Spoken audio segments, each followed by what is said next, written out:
In the village of Itondo, where the river curved like a sleeping snake, there lived a girl named Akin, known for carrying water without spilling a drop. Akin's beauty was like the sunrise, gentle, golden, and quiet. But her spirit was even more striking, for she always helped the old and the weak. Among those who watched her from afar was Oten, a humble potter who lived on the edge of the village, where clay whispered stories to those who shaped it. Osen was not a warrior, nor a man of wealth, but he carried in his hands a gentle gift. He could shape beauty from earth and patience. One evening, while Akin washed her feet at the riverbank, Oken offered her a handmade cup, shyly saying, "For the girl who carries rivers without spilling them." That was how it began. Cups exchanged for laughter, glances for stories, and soon, two hearts beating like drums before the rain. But love in Itondo was not so easily accepted, especially when Akin's uncle, the village elder, had promised her hand to a wealthy trader from the north. Akin's family feared poverty more than heartbreak, and they saw Oken as a distraction, a soft man with empty hands. Forbidden to see Oken, Akin would leave broken calabash pieces by the tree behind her hut. Her secret message: "My heart still waits."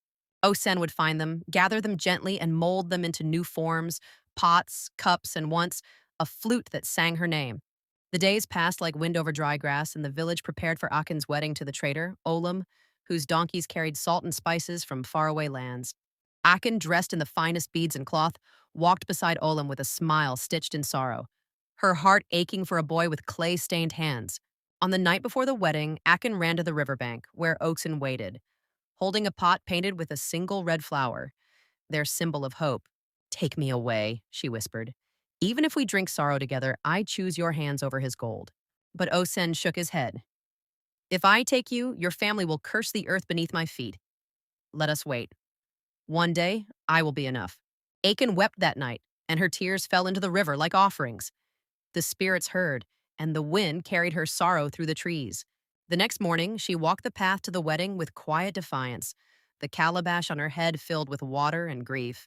As she entered the elder's courtyard, the calabash slipped from her head, fell to the earth, and shattered, an omen the elders could not ignore. The wedding was paused, and the village diviner was called.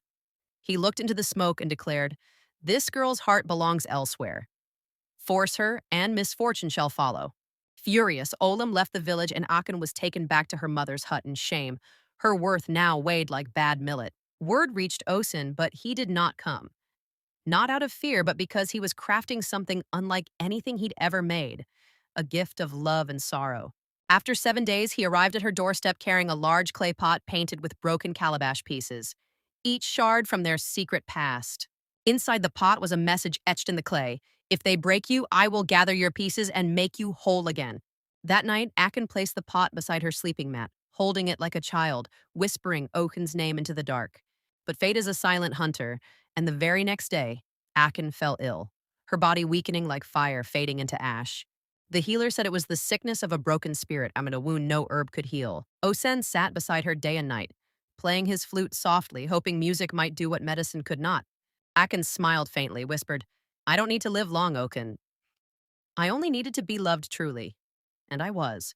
She closed her eyes as the sun rose, her hand still clutching the carved message he once gave her. The village mourned in silence, for Akin had become a story, a girl who broke like a calabash, but was more beautiful in her brokenness. Osen disappeared for many moons, wandering to places where love and grief could sleep side by side. When he returned, he built a shrine by the river, shaped like a broken calabash, filled with fresh flowers each day. Girls in the village came to that shrine to pray for love that was true, and boys came to learn what it meant to keep a promise. Mothers told their daughters, "Beauty is not in being chosen, but in choosing someone who sees you whole, even in pieces." And though Akin's life was short, her love with Oken became a fire that warmed hearts long after the ashes settled. The flute that once sang her name was placed in the shrine, and on windy days it played by itself, soft and haunting. Some say the river still carries her voice, especially at dusk, when the clay pots shine red with the sun's final kiss. Osen never married. His pots became the most sought after in the region, not because they were perfect, but because they held stories. And so the story of the girl with the broken calabash lives on, a tale of love, courage, and the beauty of what cannot be mended, but must still be loved. Moral of the story: true love does not demand perfection. It sees our cracks and still chooses to stay. In a world that breaks us, the greatest gift is to be loved while we are still in pieces.